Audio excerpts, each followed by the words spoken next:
Continuamos con la entrevista especial al presidente de Colombia, Juan Manuel Santos.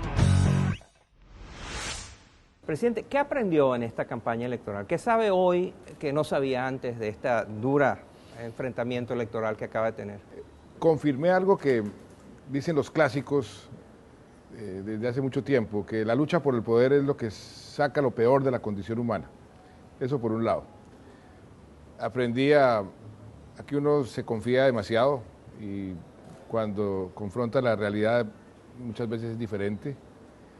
Aprendí que uno no debe dejar nunca de comunicar o de tratar de comunicar mejor, porque también se lleva sorpresas que cuando uno menos lo piensa, se da cuenta que mucho de lo que uno cree que la gente sabe, no lo sabe. Y también aprendí a nunca subestimar al rival, a los enemigos. De manera que una campaña, realmente uno aprende mucho de las campañas. Presidente, fue una campaña durísima donde se dijeron cosas muy fuertes. ¿Cuál de todas esas acusaciones que le hicieron a usted fue la más injusta? Cuando lo atacan a uno con mentiras, con datos falsos, con acusaciones falsas, eso es guerra sucia. Pero de todas esas, ¿hubo alguna que le dolió más que otras? ¿Hubo alguna que usted sintió que fue realmente una injusticia? Sí, cuando me acusaron de haber recibido plata del narcotráfico en mi pasada campaña presidencial, unos días antes de la primera vuelta, que después el expresidente Uribe le tocó reconocer que no era cierto, que no tenía ninguna prueba. Si el presidente Uribe estuviese aquí, ¿usted qué le diría en este momento? Yo le diría sencillamente que si no entiende el daño que le hace al país su actitud, su forma de proceder, que por el bien del país podríamos tratar de buscar una reconciliación. Otra de las preocupaciones que hay, presidente, es que usted para ganar tuvo que crear una coalición muy variada y tuvo que hacer compromisos seguramente y promesas con amplios grupos de la izquierda, grupos económicos, grupos regionales, hasta con individuos. Esa coalición que sirvió para ganar puede no servir para gobernar. Puede ser que haya demasiados compromisos que lo aten, que limiten el rango de acción que usted pueda tener. Pero mire, Moisés, lo interesante. Muchos de los movimientos y partidos políticos, por ejemplo, de la izquierda, dijeron desde un principio, nosotros apoyamos su candidatura porque creemos en la paz, creemos lo que usted está haciendo, también en su política social, pero no vamos a ser parte de la coalición de gobierno, nos mantendremos en la oposición, cosa que yo agradecí y me parece un acto de madurez política. Nos ponemos de acuerdo en ciertas cosas, pero nos distanciamos en otras. Y frente a la gobernabilidad, los partidos que conforman lo que llamamos la unidad nacional, que me dio gobernabilidad en los primeros 4 años, tienen mayorías en el Congreso y en la Cámara de Representantes y en el Senado. Con ellos tengo suficiente margen para poder gobernar. Sin embargo, casi la mitad de los colombianos no votó por usted, presidente. ¿Usted no cree que antes de seguir con las negociaciones en La Habana hay que iniciar negociaciones en Bogotá con todos los grupos sociales que lo adversan para ver si se puede lograr esta unidad que le permita gobernar para todos los colombianos y no solo para quienes forman parte de su coalición? Hace 4 años yo invité a quienes fueron mis adversarios en la contienda electoral a que formaran parte del gobierno, cosa que hicieron, y eso nos dio una gran gobernabilidad. De manera que yo no tengo ningún problema en hacer acercamientos sobre los temas que nos puedan unir. Pero ahí va a tener problemas no solo con quienes lo adversan, sino también, como dije antes, con quienes lo apoyaron, porque de pronto están teniendo expectativas y esperanzas o sienten que usted tiene una deuda con ellos que usted no va a poder cumplir, de cargos y ministerios. Pero por eso le digo, eso de las deudas es muy relativo. Yo no hice ningún compromiso ni ningún trueque. Usted me da votos y yo le doy puestos. Eso no lo hice. Y de manera que tengo bastante independencia, bastante libertad para nombrar mi gabinete y para nombrar los funcionarios del gobierno. Hablemos del proceso de paz y de las negociaciones, presidente. ¿Qué pasa ahora? ¿Cómo ve usted hacia adelante este proceso? Por primera vez en la historia, la guerrilla, las FARC, reconocieron las víctimas y se acordó una lista de 10 principios que se van a aplicar en la solución del conflicto en cuanto al tratamiento de las víctimas. Eso es muy, muy importante, porque eso quiere decir que los derechos de las víctimas tienen que respetarse, el derecho a la verdad, el derecho a la reparación, el derecho a la justicia y a la no repetición. Eso era un escollo que no nos permitía avanzar en ese punto y eso se logró. Y el otro punto que falta es el punto ya de mecánica, el desarme, la desmovilización. ¿Cómo va a ser eso? Yo también aspiro a que avancemos rápidamente en esos dos puntos para poder ponerle fin y evitar más muertes a este conflicto que ha sido tan largo y tan doloroso para los colombianos. ¿Hay alguna de las objeciones que hacen los críticos al proceso de paz que usted cree que son legítimas, que son válidas? La verdad, muy pocas porque nosotros hemos hecho un proceso digno, realista, práctico. Pero lo acusan de falta de transparencia, lo acusan de que no se sabe exactamente. Lo que pasa es que en estos procesos, y eso lo hemos aprendido estudiando otros procesos, tiene que haber cierta confidencialidad, porque entre otras cosas nosotros pusimos la condición de que nada está acordado hasta que todo esté acordado. Y acordamos desde el principio que no íbamos a publicar los detalles de las negociaciones, sino hasta el final, que además algo que mucha gente no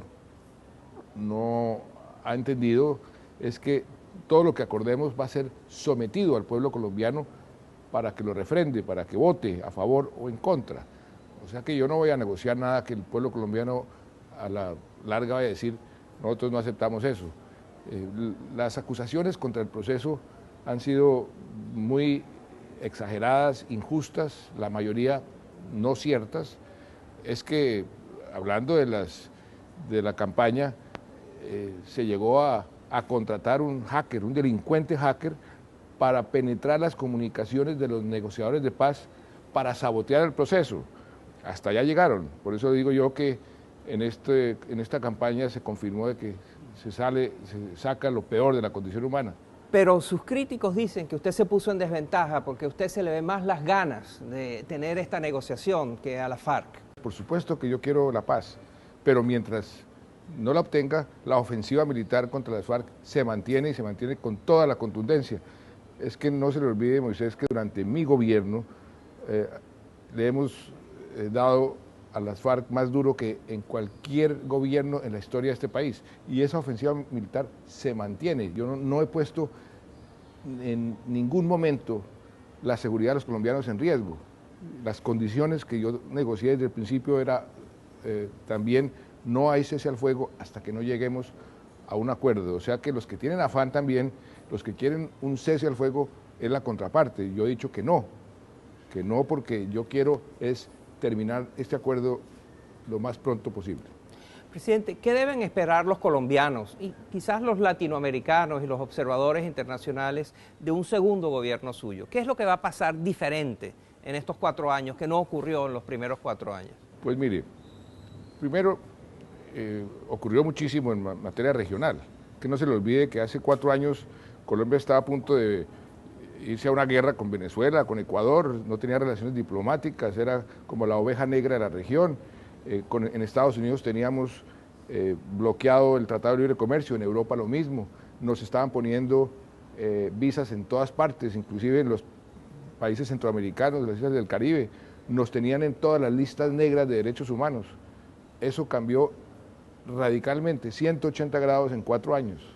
Hoy tenemos una posición en la región, en el mundo, nos respetan, nos están quitando las visas, nos quitaron de las listas negras de derechos humanos y vamos a seguir con una política exterior prudente, determinante, defendiendo nuestros intereses, también promoviendo las buenas relaciones con el vecindario, con Estados Unidos, que tenemos unas relaciones excelentes, una política exterior que continúe poniendo a Colombia en la posición que merece Colombia y que hacía mucho tiempo no teníamos. Y por supuesto, presidente, es inevitable preguntarle sobre Venezuela. Los países no tienen amigos, presidente, usted lo sabe, los países tienen intereses. Pero los países no solo tienen intereses, también tienen valores. Y principios. Y principios. Y entonces hay valores y principios. ¿Qué siente usted, por ejemplo, cuando ve en NTN 24, en este canal, ve esas imágenes de estudiantes que pueden ser de la edad de sus hijos, que son apaleados en las calles de Caracas, que hay acusaciones graves, bien documentadas, de que han sido torturados? Pues lo que estamos haciendo, Moisés, es precisamente tratando de que se dialogue entre la oposición y el gobierno para encontrarle una solución a esos problemas que usted está describiendo, a esa situación que cada vez parece más grave y a nosotros nos afecta enormemente. En eso estamos y creo que es la forma de ejercer una diplomacia proactiva y que tenga algún tipo de resultado, porque ¿qué haríamos nosotros tratando de pelear con algunas de las partes? Pues inmediatamente el diálogo simple y llanamente desaparece. Y yo sí creo que en la medida en que pueda haber un diálogo y pueda haber la posibilidad de una solución, eso es mejor a una confrontación total.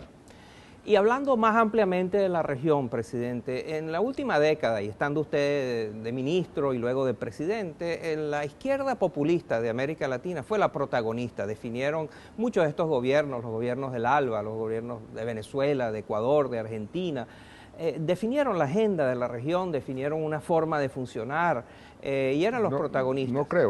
No creo, Moisés. Lo que quiero preguntarle es si este protagonismo, estos gobiernos, ¿usted siente que estos gobiernos populistas de izquierda de América Latina están declinando en su influencia regional? Pues mire, esto es casi que una competencia a ver quién es más eficaz en dar resultados económicos y sociales. Y usted ve en América Latina quién está dando mejores resultados. Ahí está la respuesta. Presidente, con respecto a la Alianza del Pacífico, que es esta iniciativa de México, Colombia, Perú y Chile para unirse e integrarse económicamente y poder también ser interlocutor con Asia, etcétera. Ha habido unos comentarios muy críticos por parte de altos dignatarios de Brasil, el presidente Correa, el presidente Evo Morales, el presidente Maduro. Han hecho comentarios muy negativos, el mismo expresidente Lula. El exministro de Relaciones Exteriores de Brasil ha hecho comentarios muy críticos, muy desdeñosos, muy despreciativos de la Alianza del Pacífico. Pues yo estuve con la presidenta Dilma Rousseff hace unos días y no me dijo nada de lo que usted está diciendo. Si hay comentarios críticos, son públicos, ¿no? Tal vez por alguna mala interpretación, porque lo que hemos dicho muchas veces es que esta integración profunda que estamos haciendo, que ha sido muy exitosa, no pretende ir en contra de nadie, ni pretende competir con nadie. Pretende es hacer de los 4 países una alianza que nos dé más inversión, que nos dé más posibilidades de crecimiento, que nos relacione mejor con el Asia-Pacífico, pero no estamos en competencia con nadie. Inclusive yo le dije a los brasileños, en la medida en que podamos establecer vasos comunicantes, sinergias entre la alianza y, por ejemplo, Brasil, que es un país tan importante y tan poderoso, pues bienvenido sea. O sea que nosotros no pretendemos ir en contra de nadie. Hay quienes dicen que a la Alianza del Pacífico necesita un socio grande, un Brasil o un Estados Unidos. No veo por qué. ¿Cuál de los dos puede llegar primero, presidente? Es que no veo por qué vamos a necesitar un socio grande. Si vamos también, entre los 4 somos del tamaño de Brasil. Vamos a ver qué tipo de alianzas podemos hacer con Estados Unidos o con Brasil o con los dos. No estamos excluyendo a nadie, pero lo que queremos es seguir avanzando en la forma como hemos avanzado. Miren, en 3 años esta alianza ha hecho más que cualquier proceso de integración en la historia de América Latina y vamos a seguir. Y para terminar, presidente, una de las cosas que hemos visto en América Latina es un choque de ideas, son maneras diferentes de interpretar cómo crear prosperidad, cómo luchar contra la desigualdad, la pobreza, etcétera. Hay una alternativa que hubo muy debatida hace un tiempo, se llamó la tercera vía. Y usted acaba de convocar a expresidentes que fueron protagonistas importantes de ese debate. Cuéntenos de qué se trata esto de la tercera vía y qué está pensando usted. Yo he sido partidario de la tercera vía hace mucho tiempo. Creo que es un enfoque bastante pragmático frente a estos dilemas de mercado, Estado, izquierda, derecha, que se lo puedo resumir en una frase: el mercado hasta donde sea posible, el Estado hasta donde sea necesario. Y efectivamente, 5 exmandatarios, el presidente Clinton, el primer ministro Tony Blair, presidente Felipe González, Fernando Henrique Cardoso en Brasil y Ricardo Lagos de Chile, que en una u otra forma fueron partidarios o aplicaron esa tesis de la tercera vía, que en su momento crearon la mayor prosperidad en sus respectivos países. Pues ellos están muy interesados en ver cómo apoyan el proceso de paz, por un lado, y por otro lado, hacer como una especie de revisión de en qué está el mundo en este momento y por qué una especie de relanzamiento de la tercera vía puede ser algo importante. Yo creo que es en este momento una buena dosis, un buen parámetro para encontrar un camino que nos pueda unir a todos los países que estamos tratando de seguir adelante.